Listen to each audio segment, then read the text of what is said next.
Couldn't lie about fake babies anymore. Meghan and Harry's behavior making all our speculations clear.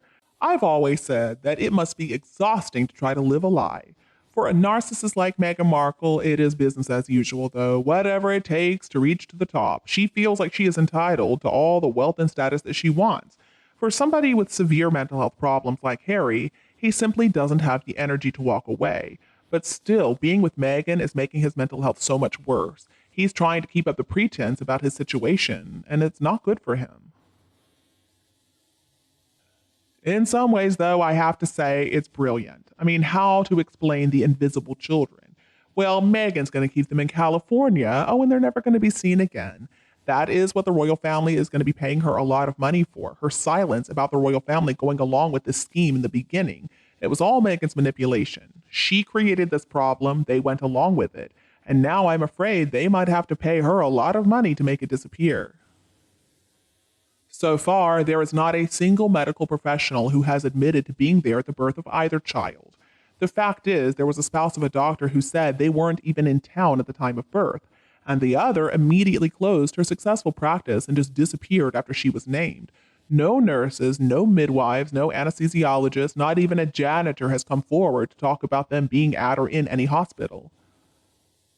But I'm afraid that Meghan is going to get away with this scam. People are never going to get an honest answer, and that is so wrong. The royal family is going to send official birthday messages to the invisible children to try to keep up appearances. But eventually, that's also going to fall by the wayside. The royal family is just going to hope that everybody can eventually forget all about them. It really is frustrating. It seems like all too often in this world, bad people like Meghan Markle get away with their evil deeds.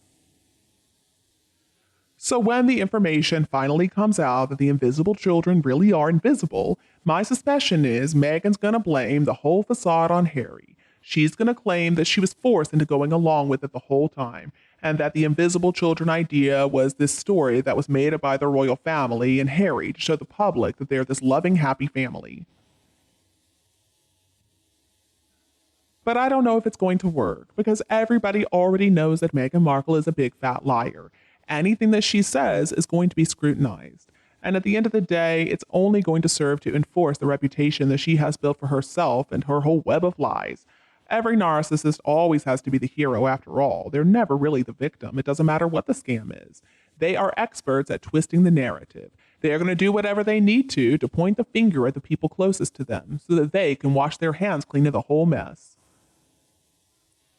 Now, I have always suspected, and I still suspect, that the children we have seen are rent-a-kids. They don't have any real children. I just think they pay a lot of money to borrow children every once in a while to take some photos. We never hear much about the children as people. We don't see them out and about. They never go shopping with them. They never go to the park. If she can use them to make money for herself, though, you know Meghan's going to do it. Now, if they're real, and that's a big if, then I guess she is their legal mother. I don't think she's the birth mother, but probably on paper, she is the legal mother. And the royal family, well, they're decent people, and they're going to bend over backward for the sake of the children if they're real. But my opinion is the truth has to come out eventually. So they're going to get support from the people, and this is not going to be an easy divorce. We're also talking about the line of succession here. The only way to stop Meghan Markle is to cut her off altogether. The only reason that people are still interested in her is because of her love affair with Harry, and the fact that she pays to have her PR company put all those articles in ethically questionable publications. But after the divorce is finalized, Meghan Markle is going to need a lot of money to keep her name in the news. I really hope that Charles does not give her any payoff amount. That would be a really bad mistake. She's just going to use that money to keep her name in the headlines by continuing to slander the royal family. And she is going to get around any NDA by leaking things through people like Scooby-Doo.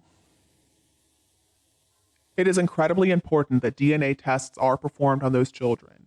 Harry can prove in court that Meghan is mentally unstable. She's a drug addict, and so is her mother. And what about Marcus Anderson, the weird gay pimp? As for money, Meghan is only going to have access to what Harry has, not a penny more. So no, I do not believe that this ex-mattress actress is going to get very much.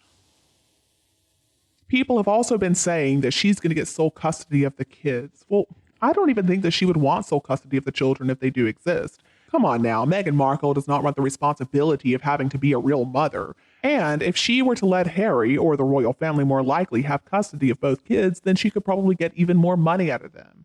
And that way, she can write books and do interviews and say the royal family wouldn't let her keep the Invisikids.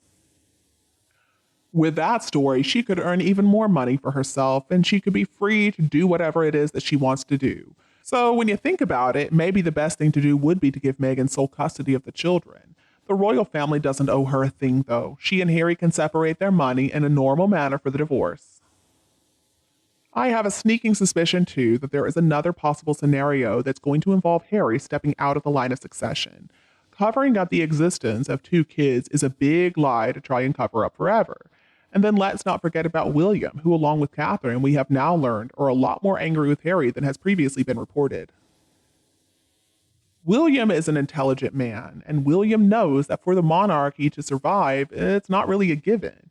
It has to be seen as being transparent. It has to be seen as functional.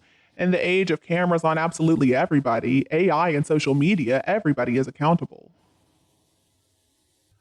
So maybe Charles is going to try and pull a fast one, something that would have worked in the olden days, but I don't think William is going to be prepared to live a lie like that, because he knows the monarchy may never recover from such a thing. And then there's Meghan being hung out to dry, wearing it all, another scenario that I would love to see happen.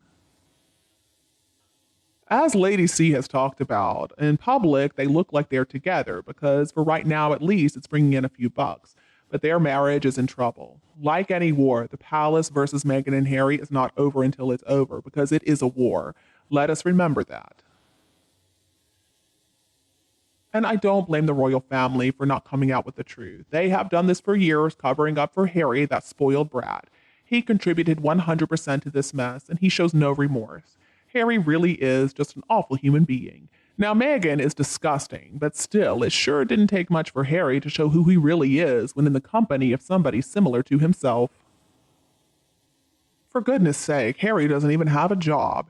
He thinks that running his nasty mouth once a month or a year and traveling across the world to stick his oar in charity is the same thing as working. If the royal family pays Meghan off, it really just proves that money can solve anything without actually needing to confront the problem, which also makes them not worthy of our respect. You should always try to fight hard for your ethics and your morals. Maybe you're not always going to succeed, but at least then you could rest easy knowing that you tried. My personal opinion is that a couple of people who have chosen not to be working royals also shouldn't be in the line of succession anymore. It doesn't make sense to be in the line of succession if somebody has no intention of dedicating their working life to king and country. And when it comes to the invisible children, well, unless the royal family or the trusted royal family physicians were there at the birth, and we know they weren't because Meghan chose her own doctors, then they themselves are also going to be in doubt. I always found it bizarre that there was no talk of baby movements or cravings or any typical expectant mother-to-be talk throughout the pregnancies. It wasn't detailed in Spare or in any interviews or documentaries, and there have been so many opportunities. We have heard nothing about it. The royal family is only going to have one chance to tell the whole story about those children. So either they can release a photo with the king, the queen, Harry, and the kids, no embellishments, no filters, no weird blurry faces. Now, if they do this, when we should see some resemblance between members of the royal family, both living and dead, and the two kids. And if they can do this, then I think the story is going to be able to die down. Or they need to release a statement saying exactly what happened from the delivery of both of these kids until now. Why didn't they go on vacation with their parents, for example? Why do we never see them outside playing on their bicycles? I mean, there are just way too many questions and no answers. And you, what do you think about this mystery? Let us know in the comments. Don't be afraid to like and share my video with anybody else who would love it anytime you want. And don't be afraid to click the subscribe button to get more updates in the future. Thank you so much for tuning in, have a lovely weekend, and we'll be back to see you all tomorrow.